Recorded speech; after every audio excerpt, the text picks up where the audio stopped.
What's up, guys? Welcome to my SLE video. I'm Nikolai Sokiran. This is my SLE video to fulfill my graduation requirement for SLE. So, about me, my name is Nikolai Sokiran. I'm in the Law and Public Safety Academy, class of 2020. My SLE this year was at the Jefferson Township Fire Department, company number 2. My mentor was Robert Kinsey.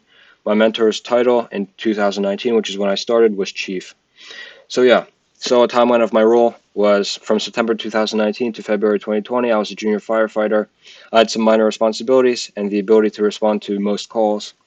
But in February 2020, I got sworn in as a probationary firefighter, which means I had increased responsibilities and the increased ability to respond to calls.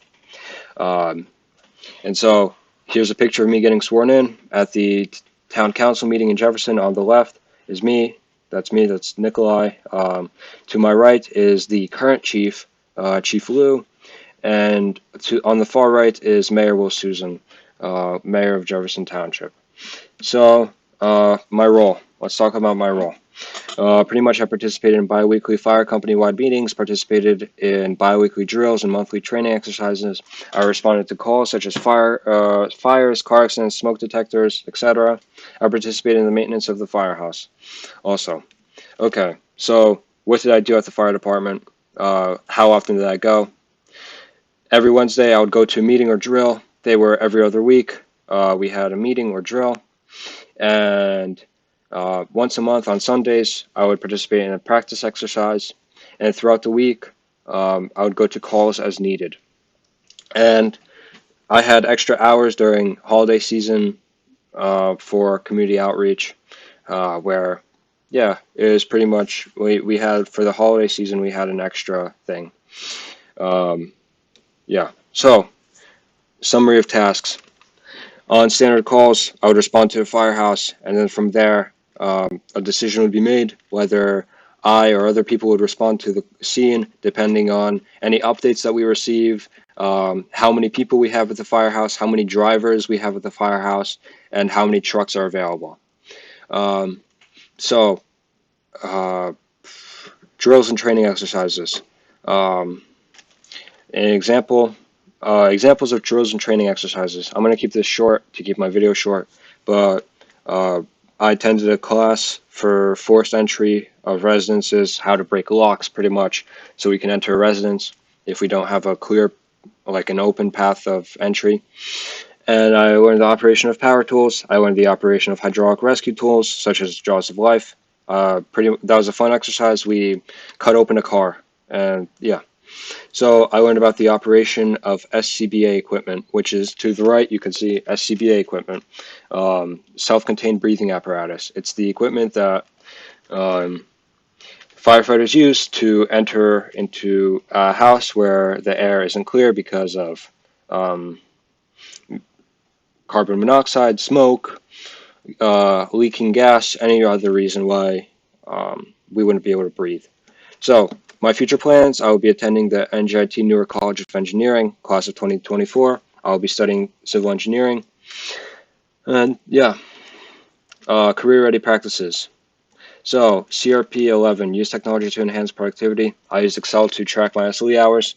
I learned Excel functions necessary to do this, and Excel is really useful. I've learned to track things such as not just hours, such as a budget, or any other reason why you would need to track something.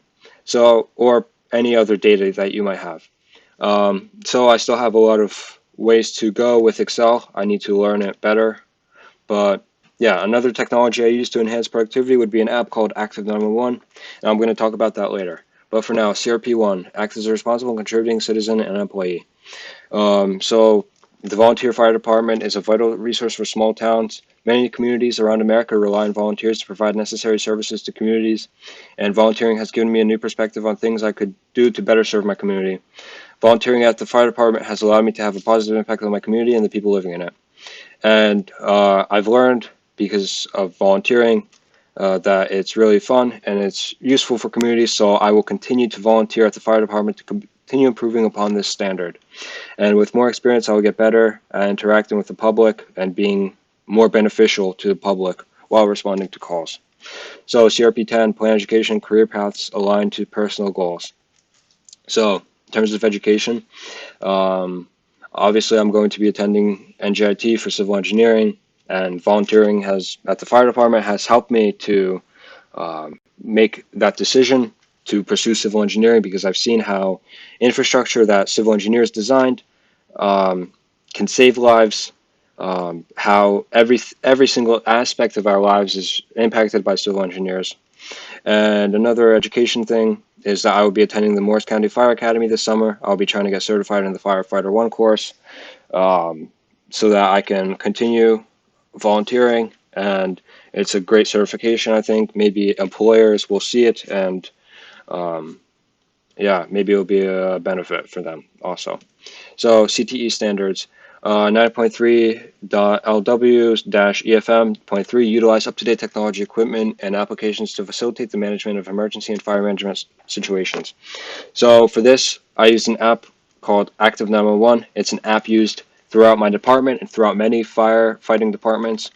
And pretty much through this, we receive calls, and it's great. You can check into the app if you're responding, so that the chief knows who is responding, how many trucks are responding, things like that. So my department is still continuing to build on this standard, and they're doing this by adding extra technology, such as tablets to the trucks, and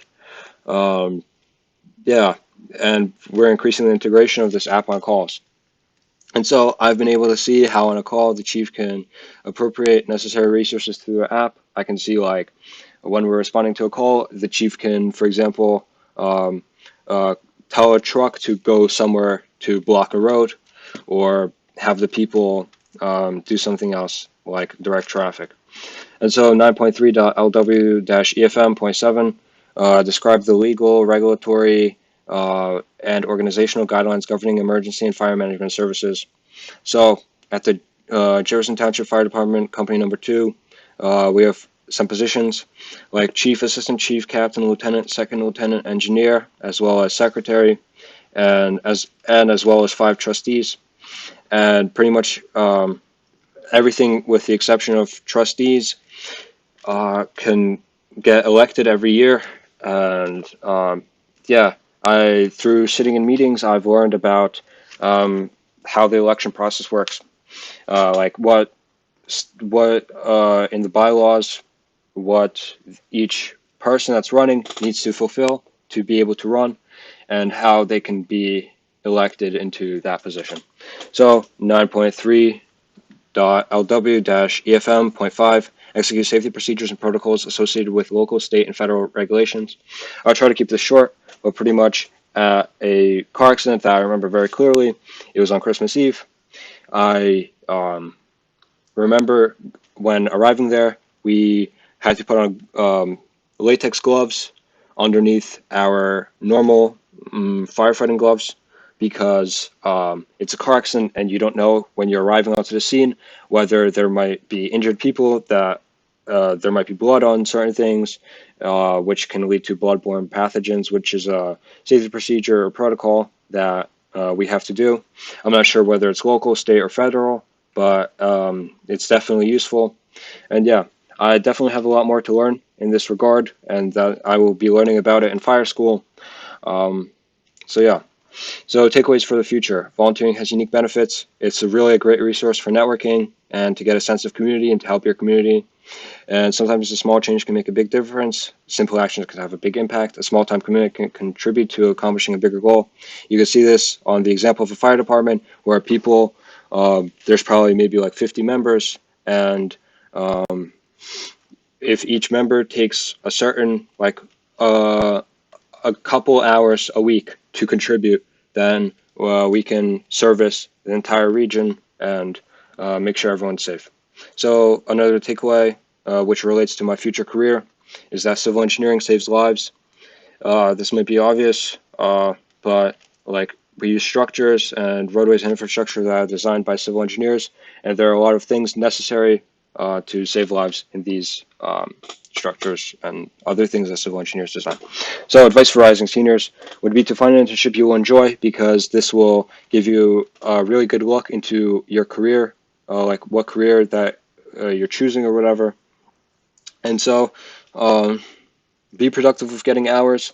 This means like to fill out your timesheets every week or every 2 weeks, and uh, also don't procrastinate getting hours, and try to get your hours in early.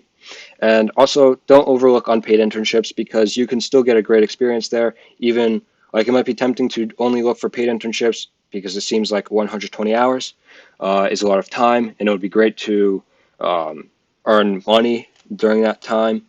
And if you can find a paid internship that you will enjoy, then great, good for you. But also don't overlook unpaid internships. So yeah, so thank you. That was it, and I hope you guys enjoyed watching this, and have a good one.